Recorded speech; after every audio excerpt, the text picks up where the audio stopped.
Now joining us here on Bulldogs Now is Ben Garrett from the Ole Miss Spirit, a part of On3.com. Ben and I go way back. He actually gave me one of my first jobs that helped me break into the broadcast industry. So forever connected that way. Benjamin, how are you? I'm good, my friend. How are you? And also, I think it was your first job, not one of the first jobs, the That first job, because that's true. Little Sudo, he was a hustler. You know what? So he slid into my mentions over and over and over again. And look at you now. You're a big bad Georgia guy. It's great with Well, all the Georgia stuff in the background too. It's fancy. well, listen, man, when you cover a winner, you gotta have some Hmm. winning memorabilia surrounding you. Um, Okay. But look, obviously the Dogs come to town. They come to Oxford in what is this? It's going to be in November, right? I believe. So Yep. early November of 2024, obviously. Hugely anticipated matchup just because of one, the way last year went, the way Georgia won, and how emphatic of a victory that was. And two, the way Ole Miss has rehauled its entire roster. So let's start there, Ben. Everyone's talking about what Lane Kiffin did this offseason in the transfer portal. Can you just kind of give us some of the big names that Georgia fans should kind of pay attention to for this matchup? Yeah, I mean, obviously, you're going to know Jackson Dart if you're a Georgia fan. He played against you last year, but I think a direct response to how badly Ole Miss got beaten by Georgia last year is what led to even more of an emphasis in the offseason to really beef up the lines, specifically the defensive line, because they got absolutely obliterated in the trenches against Georgia and also to a lesser extent, but also against Alabama. They just felt like they weren't adequate by comparison to other contenders, if you will. Now Ole Miss feels like it's done that. It feels like it's addressed its biggest need, which was the defensive line holding up in those trench wars against the contenders of contenders like a Georgia. And a Walter Nolan is here to not just be a first round pick, a one done first round pick, but to shore up that interior of Ole Miss's defensive line. And you pair him with Princely Umanmielen, who is one of the top ranked edges in the country, who leaves Florida to come to Ole Miss to chase a title, not the other way around. He left Florida to come to Ole Miss to chase a title in 2024, 25. And that's just the tip of the iceberg. I mean, Chris Hardy from Jacksonville State was an all-league caliber player. Jared Ivey is in his third year starting at Ole Miss, and he's an all-league caliber player. You have two All-Americans in Trey Harris and Walter Harris. Trey, of course, being the star wide receiver, and they've loaded up there too. Juice Wells comes in. Is he healthy? That's, of course, the question. That's what we'll be watching out for. Jordan Watkins is back. Aiden Williams has had a good camp. Of course, though, it all starts with Jackson Dart. I mean, everybody wants to talk about the transfers and how Ole Miss has gotten better, responded to losing to Georgia like they did, just an absolute obliteration of a game. But ultimately, your trigger man is what's going to be the one that separates you in college football. I mean, Jackson is a third-year starting quarterback, and unlike the previous 2 years, there is no competition or question about how long his leash is, whether he is the guy. So can Jackson take his game to another level? I don't know what that is yet. Maybe that's the inefficiency of deep ball passing. Maybe it's getting to his third read more regularly and not running 120 times this year, because that's just there are a number of ways Jackson can get better. I don't know how that manifests, but the easiest way to start talking about Ole Miss is, hey, that trigger man is one of the best in the country, right? And he is. Staying on Jackson a little bit, you mentioned the deep ball inefficiencies, right? That seems to be kind of the biggest thing. And Ole Miss fans who remember the Matt Corral era, obviously, yearn for the days of the score from far mentality where they can just air it out. And they do have the receivers now to do so. But from what you've seen, I know you mentioned maybe that's still up for debate, but knowing what we know about Kiffin and what he can do with one quarterback that he has for a long period of time. Do you think Dart takes that next step, especially against a Georgia team that always has a solid secondary and has an All-American safety in Malachi Starks? Can he be the guy that can carry them in a game like that? I think so. I'll drop a hot take just for you, man. I think Jackson Dart's better than Matt Corral ever was, and that's not because I don't think Matt's a better quarterback as far as like his arm talent, how he can stretch the field, but Jackson's done it at this high of a level now for 2 years. I mean, even when he beat out Luke Altmaier and they only went 8-4, I mean, that was less Jackson. Jackson played pretty well actually when they were playing at their worst. So Jackson has cemented himself for 3 years, and the production backs him up in that way. But you're right. Where Matt separated himself is that when he had an opportunity to attack downfield, he did not miss. I mean, of course, you're going to miss a few. I'm not saying that he's Right. going to go, 10 for 10 downfield, on passes 20 plus. But Matt Corral was so deadly because Jackson is a better runner than Matt was. Right. Jackson isn't as good a deep thrower as Matt was, but he's just as competent as an intermediate passer. He's equally as cerebral. The difference was what currently separates Matt and Jackson is that deep ball playmaking. Can you connect on those more often than not? And I think it's a little bit it's less quantifiable than other things, but like what Jackson has, and Matt had it too, but where Jackson really has it, he owns this team. You walk out there. I mean, Matt was the unquestioned leader. You remember that. Yep. There seems to be a different energy. I'll say that. And everyone has seen the social media clips of, the basketball hoop in the team meeting room and this whole energy. I mean, I know Lane Kiffin brings that, his staff brings it, but you see a lot of that coming from your quarterback. And it seems to really have an effect on that team from just someone like me who keeps up from afar. Yeah, it's a separator. What makes Georgia good is that it's got the best all 22 in football. According to grading, according to just your own personal opinion, you go, dang, they're loaded up. You know what I mean? All 22, and then what's behind it, right? Yeah, we'll see. Ole Miss tried to do that, and that's why it's all 22. If you look at Pro Football Focus grading, it's one of the very best in the country. You look at their two deep depth chart; it's the best two deep depth chart they've ever had because you remember those days, Sudo. I mean, you came from here. You know what it was like when oh yeah, well, if only they could have landed so-and-so, that way they would have had this too, and then they'd have been really good. Well, linebacker depth isn't an issue, which is the long-running joke on Ole Miss message boards. Offensive line is 10 deep. I mean, in any mix that they put together to start against Furman and then on into the year, will have a case to be the best starting five Ole Miss has ever put together on the field because of, look what they got. They've got Diego Pounds, the starting left tackle from North Carolina who protected Drake May's blindside last year. They got Jaden Williams, who started as a true freshman for them, that's pushing him, not to mention their three-year starting center who's not playing center anymore because of transfer from Southern Miss and Jarquan Scott, who was all league. Yeah. And is that good? Wayne Kalepo, right? I mean, Kelpo, Julius Buelo, two guys who started at Washington, started games at Washington. Best O-line in the country last year. One of four playoff teams, and they left. Kalen DeBoer goes to Alabama. They leave. They said, we're going to go to the place that Washington ain't going to be Washington. Who's the next Washington? They chose Ole Miss. Now, obviously, you bring in all these people, but you also lose a key contributor in Quinshon Judkins. You can follow the rumors and the things about what he, cancer to the team and whatever, but you can't deny the on-field product that Quinshon Judkins brought. I know there's depth behind him. They bring back a transfer who left Ole Miss, and Henry Parrish comes back. Obviously, Ulysses Bentley is viewed as a great running back, but do they have enough after losing Judkins in that backfield to have a consistent run game that Lane Kiffin loves to have?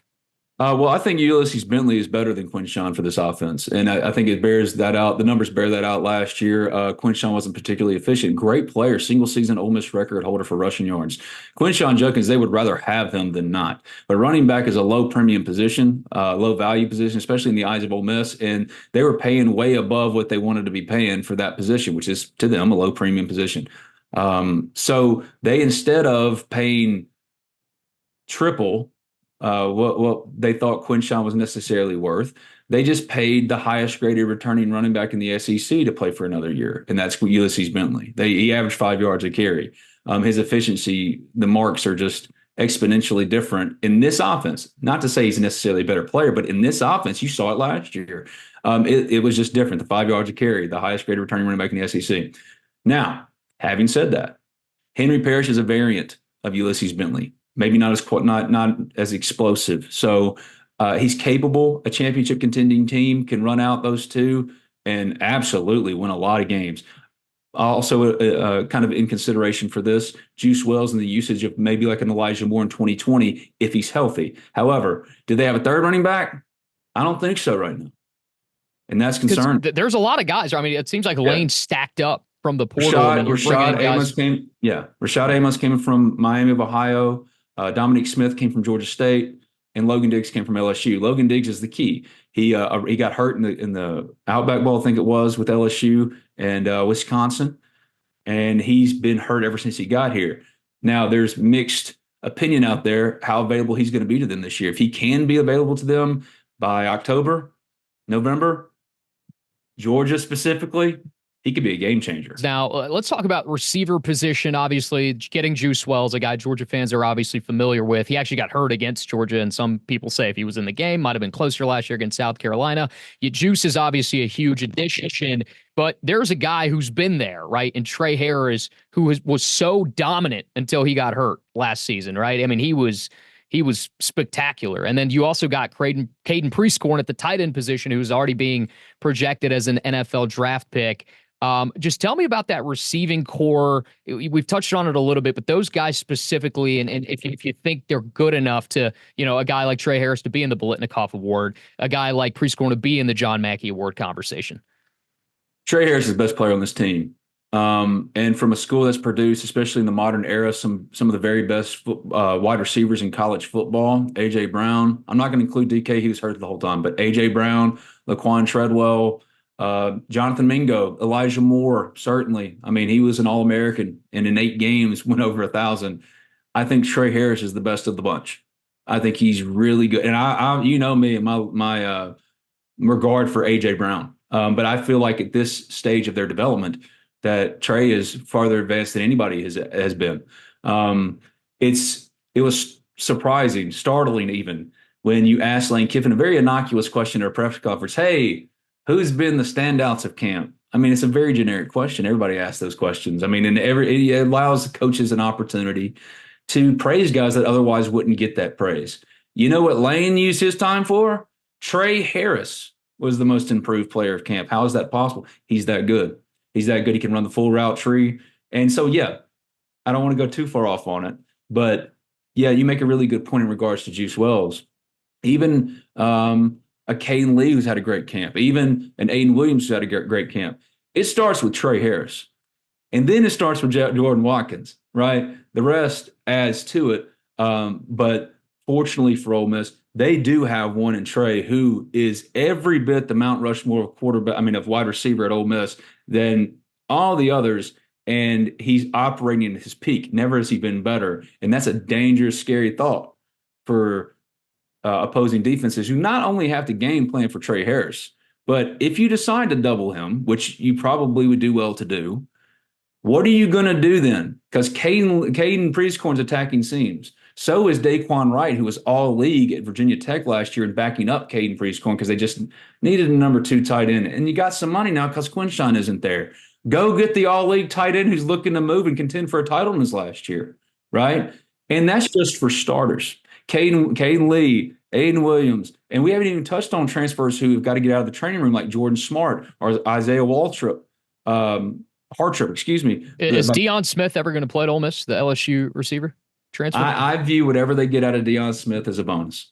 Okay. And that's the way, because, I mean, a part of the freedom of movement era in college football that's really been thrown into chaos is the academic end, specifically transferable credits. Because when guys go from one place to another, transferable credits are already a problem for you and me, bro. You know what I mean? But now for multiple year transfer players, you got all these weapons. You got some running backs. You got the quarterback. But when you face Georgia, you're going to face some of the most elite pass rushers in the entire country. You've got linebackers who are versatile. They move around. They play the edge. They play with their hands in the dirt. I mean, it's absolutely remarkable the things that Kirby Smart does with his defense and the talent he has. Can Ole Miss protect Jackson Dart? Knowing what Georgia has. You saw it last year, and there's even more coming, and guys that have even gotten better. You have all these weapons. Is Dart going to have enough time to get the ball to them? Well, like I told you earlier, man, that Georgia game crystallized a lot of things. And it wasn't just the Georgia game, it was the Alabama game too, but they did not have the strength in numbers on the lines. It wasn't just getting blown off the line of scrimmage on the defensive line. They are now legitimately 10 deep. I can list them off for you if you'd like, because you don't believe me, but they are 10 deep. So their top 7 are all NFL caliber players. But Georgia, that game and how they lost, the dominating way in which they lost, I think was a fulcrum point for Lane Kiffin and his entire program to say, all right, we know what the formula is, but we ain't there yet. You know, sure. So That Georgia game will represent more than just a win or a loss in a playoff contention, seeding, whatever it might be. It will be also, all right, is this it now? Are we officially? I think that's what kind of gauge that Georgia game could be. Not, and they don't have to win it to me to get into the playoff and compete for a national championship, but I think just what it would do for everyone's psyche to say, oh, yeah, they really are right. No, because Georgia's always like, yeah, you beat the crap or you squeaked by number 15 Kentucky and then you went and lost 55-17 to Georgia. Are you really? Eliminate all doubt. I think they're really excited and chomping at the bit for that opportunity. Not to say that it'll come on the right end for them, but that Georgia game, it's that important. So it's a massive, obviously, and Lane has been very clear about that. That was a turning point for his program building. And like let's go to the defense because we've already talked about the D line. Jared Ivey's coming back. He's been a monster right since transferring from Georgia Tech. You talk about Princely Umanmielen, Walter Nolan, JJ Piggy's a monster in the middle now. Obviously, going to have his opportunities as well. Linebacker, you mentioned Chris Paul, getting him is huge. Let's focus on the secondary, though, because, I mean, there were guys getting interceptions a year ago, but they were also getting the ball thrown on them pretty consistently, including by Carson Beck. You got to face that guy again. And I know he lost Brock Bowers. I know he lost Ladd McConkey, but this is Georgia. They went out and they got a guy in Colby Young. They got a guy in Landon Humphreys from Vanderbilt. They got Ben Urosek from Stanford to replace Bowers. So there's a lot of weapons that this secondary is going to face. They may be different from a season ago, but they're still very talented. How do you feel about that secondary? And especially the cornerback. Is it Amos that came from Alabama? He seems very intriguing to me. Yeah, Trey Amos, he started his career at Louisiana Lafayette. He transferred to Alabama, and then he left Alabama in the offseason to come here for his final year. And the daily battles with Trey Harris have been awesome. I mean, they've been going at it. Isaiah Hamilton, like I mentioned, he came over from Houston, and he was one of the highest graded cornerbacks in the country last year, according to Pro Football Focus. And everybody wanted him. It wasn't just Ole Miss. It was Alabama. It was Missouri. And he's mixing in right now against Chris Graves, who was a transfer from Miami of Florida, who came on late last year, and now it's like he's forgotten because they're like, oh yeah, he's a Sunday guy. He's going to play on Sundays. Have you seen him? And he didn't play much because he was getting feet, finding his way, getting his feet underneath him, and now he looks like he's been there, for years. And that's what's exciting is the numbers, the depth of the options. At safety, it's Trey Washington, it's Lewis Moore from Indiana, it's Brandon Turnage, transfer, a hometown kid, return home. It's double-digit depth at that position as well. Well, I'll ask you this. Obviously, depth is awesome. You got to have it to be a championship program, but so is talent. I mean, you can have as many guys as you want, but if they can't hang, I mean, you can put whoever in. It doesn't matter, right? So I'm going to put you on the spot. Depth, we all know they've got it. Multiple levels, both sides of the ball. Do they have the talent to beat Georgia? And if they do, give me a score prediction and tell me who wins. I think Georgia's going to beat them. I think it'll be more competitive. I think that's going to be their only loss in the regular season, honestly. I'm more hesitant of saying that because I could see an LSU getting them or a team that's maybe going to surprise them. Death Valley's tough, Benjamin. You know this. It's tough. Yeah, absolutely. But if you're just asking me based on what we know and what we have in front of us, which is here's their all 22. Here's their depth chart. Here's what they did last year. Here's the stat. Ole Miss, if you're making me predict games, there's only one game on the schedule right now that I go, oh, yeah, they're going to probably lose. If you make me, they're going to lose that game. Georgia. But I think it's going to be more competitive. Again, I don't care if they win or lose Georgia. I want to see it's a barometer game. Last year was a barometer game. They went to the Peach Bowl and beat the crap out of Penn State. All right. Sure. Now, some Nittany Lion fans will say that was only 38-25. If you watch that game, almost dominated. They dominated. Yeah, there's no doubt. So this is the game that determines this determines the hype for the college football playoff and the postseason. Based on how they play will determine what you should think of Ole Miss moving forward past that date. I can't wait to see you there, Ben. Get to see a lot of people. Made me predict that on August 20th. That's what we do. That's what these early previews are for. And I know it's going to change. Score prediction? 10-3, Georgia. That sounds like Georgia Ole Miss when Ed Orgeron was around. All right, Ben. Hey, thank you so much for your time as always, man. I can't wait to see you in November. And like we said, this could be one of those barometer moments for Ole Miss. Very excited to see what goes down. Me too. And for all you folks watching this, that man right there, Love that cat. He's the best at what he does. So thank you, my friend. I enjoyed it. We'll do it All right, again. Ben. Have a good one, man. Thanks.